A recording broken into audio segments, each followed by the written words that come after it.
culture is actually pretty good. We've got like egg and The tip runs into the end zone. That is a touchdown. seeing ghosts. Behold a crucial game for the glorious matinee prize of the Bill O'Brien Championship, also known as the AFC South title. Texans and Colts locking horns in an epic duel of defense. Here it will come down to who can execute or not. The final formula is simple. DeAndre Hopkins caught passes and gave balls to his mother. T.Y. Hilton treated them as if his hands had been amputated. Perhaps he was looking for a challenge and lathered himself in grease. It's enough to have the Texans up by 3 at home, but Indianapolis sees what Lamar Jackson has been doing. Jacoby Brissett can gallop away and do nothing as he's just short on a 4th and 7. Here is where this game would usually end, but what would this game be without wondrous ref ball? This sure looks like a fumble to me. The NFL isn't even going to look at it even though it's within the 2-minute warning. Do you guys even care about getting the calls right? That might be Indy season in the balance, man. Here's your chance, Oakland. A wildcard spot wide open for the taking, and all you have to do is beat the Jets. This should be so easy you can do it with your eyes closed. Wait, why are you getting the absolute shit kicked out of you? I thought you were supposed to be young and hungry, not back to whatever the hell you were last year. Jets, where the fuck has this been? This isn't even an issue with Darnold's mono. They look like a totally different team. Yes, the Raiders' pass defense is terrible, but still, Oakland was destroyed. Derek Carr even got pulled for us to see Mike Glennon be terrible. The rest of the AFC cheers in unison, except for what they call roughing the passer these days. Some of the weakest shit I've seen all year. Fuck off. This game is the typical fare for Buffalo. They dominate on the defensive side of the ball while their offense is unimpressive against a team that doesn't have that great of a defense. I mean, they have their moments, but look at what Minnesota did to the Broncos in one half last week. Although if you limit their QB to less than 100 yards passing on the day, perhaps you don't really need an offense. The Denver checkdowns were suffocated and Philip Lindsay has been sentenced to rot. Bills Mafia is something to look forward to today. A strong chance at a playoff berth. I'm not sold on their prospects there, but with that defense, they'll at least be competitive. I just hope Josh Allen is up to the task. Do you feel the fervor? The false hope that has moved 2 hours north from Pittsburgh to Cleveland? You better goddamn believe it. The Browns have won 3 straight games and have solved their issues. Get that ass back on the bandwagon. They're going to the goddamn playoffs if we have to die trying. I would agree, but it's the Dolphins. You beat up on some white trash who was passed out on the street from a heroin overdose. Forgive me if I seem less than ecstatic for their win against a team that recruited players from the nearest homeless camp. I hope that sandwich they got for their efforts was worth it. Nah, Cleveland doesn't give a shit. Playoff time is back in the air. Look at how their fans try to hit this Mason Rudolph piñata with a helmet. This ain't classless because it might help Mason to not be total garbage when throwing the football longer than 5 yards. Hey, we Yinzers have to grasp at straws here. Remember what I said about the Falcons' potential tank-busting winning streak? The crisis may have been averted. Tampa Bay has chosen futile bragging rights over fixing their issues in the secondary. Not that it mattered much today as the Buccaneers somehow made Goatsy Stadium even more dead than it usually is. Famous Jameis was even giving away some tasty turnovers, but they forgot that Jameis is also good at accruing bulk stats. This was his Costco. Yards and touchdowns at a major discount. Perhaps next time they'll find someone to cover Chris Godwin. Unsupervised children are the worst, aren't they? The dream of a foolish winning season is over for the Falcons. Maybe they'll do the right thing and make wholesale changes to what obviously isn't working. I'm going to go on an expedition of the vast sewer system in Philadelphia. Maybe there I will find the tattered remnants of what was the Eagles' offense. It certainly wasn't at the link against the Seahawks. We didn't even need Aguilar to fuck everything up. They are already fucking trash. Carson Wentz is obviously injured, or at least I hope to God he is, since he's been chucking the ball wildly and coughing it up to defenders at rapid speed. Slow down, boy. The football is a caring being, not your feelings towards all the leaks.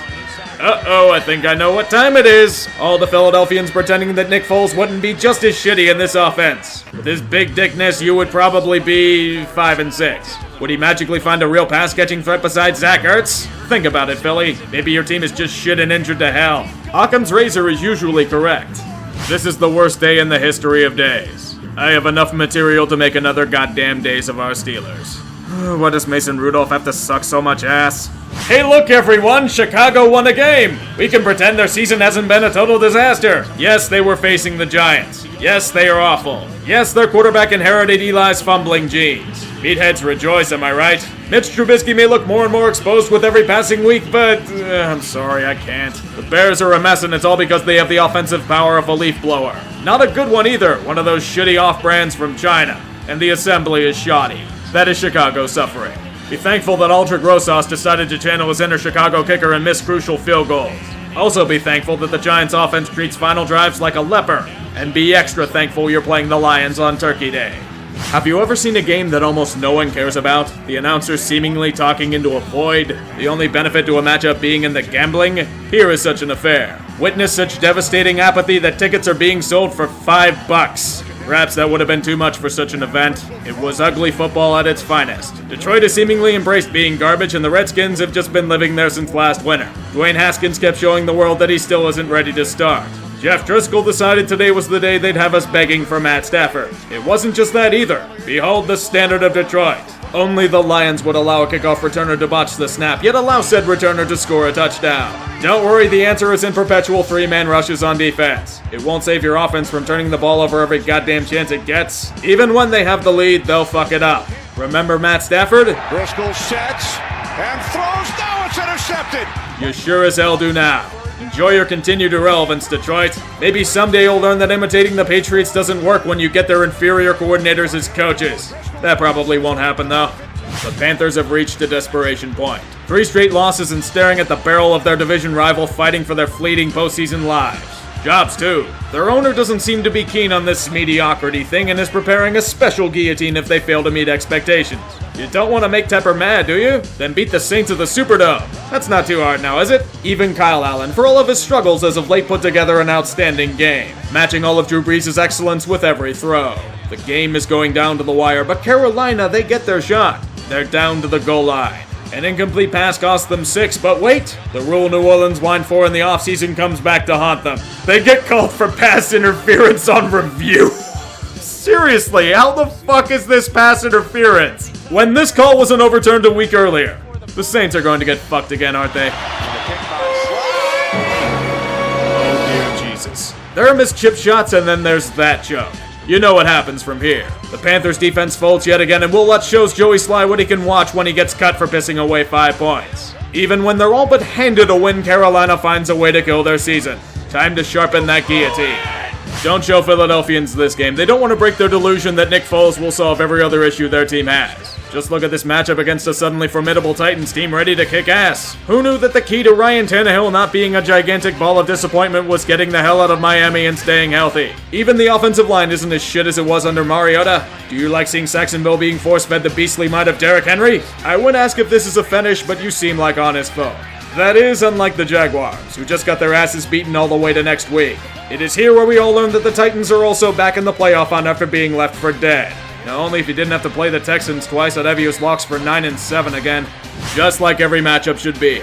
2 insufferable fan bases enter, 1 leaves a winner. Television calls it a game of the week. Joe Buck is there to aid Troy Aikman as he probably doesn't know where the fuck he is. This game gets the benefit of being both miserable to watch and miserable on the field. A steady rain beat down on the helmets of every player all game long. Even in these situations, it aids the Patriots. Dallas's offensive attack would be further neutralized by the conditions, even if they didn't really need to, as New England has been suffocating everyone with blatant prejudice. When Amari Cooper is shut down by a defender, giant alarm bells should be ringing. Tom Brady wasn't even 100%, yet their defense was enough to get them the win. How about them Cowboys? Jerry Boy sure as hell isn't impressed. If you thought he was pissed after the Vikings lost, you should see him now. He's about to clap Jason Garrett's head in between an industrial strength juicer. And unlike him, he's not going to be conservative. Cowboys fans would pay good money to see that. But San Francisco hasn't played anyone legit yet, you guys. The 49ers are going to get exposed any day now, certain people will say. Those unfortunate souls will have to wait. Under the increased fervor of Santa Clara, the Packers were exposed for their deep flaws and systemic malignancies. Green Bay's record looks good, but if you look past the surface, there are significant issues that may cost them come playoff time.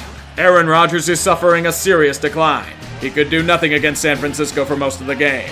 Their defense can be quite messy. George Kittle will confirm our suspicions via the eye test. Even now, despite this convincing massacre, there will be those that think the 49ers haven't played anyone legitimate as of yet. Thus is the great circle of life. And we thought Monday Night Football games were going to be good from this point forward. For my next trick, I'll tell you the weather for tomorrow, since it's obvious I can't think for shit. The Rams were annihilated once again at home to a captive audience of what seemed to be mostly Ravens fans. If I had to witness such shitty performances like this, I wouldn't bother to be a fan of the Rams either. This is how fast things can change in the NFL. A year ago, every talking head was praising Sean McVay as this boy genius who was engineering the future of the league. Today, it's the age of Lamar Jackson and the machine that is the Ravens offense. I must say I'm going to pretend to be proud that I never doubted Jackson as a quarterback. I just didn't think he would develop this much or this fast. But the way he's playing, he's the new Michael Vick with his sheer talent. Baltimore is honestly looking like a treat to watch every week. Just the sheer explosiveness and weapons at their disposal. Even their defense was a brick wall today. LA could do nothing. Oh, Marcus Peters got revenge. He got a lot of it. Do you hear that failing pulse, Rams? Those are your playoff dreams on life support. The gods always demand sacrifice. Let us lament those we have lost this week.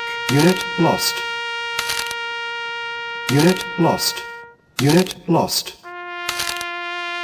Unit lost. Unit lost. Unit lost. Unit lost. Unit lost. Unit lost. Unit lost. Unit lost. Unit lost. Unit lost. Unit lost. May the fallen be blessed in the football afterlife. Amen.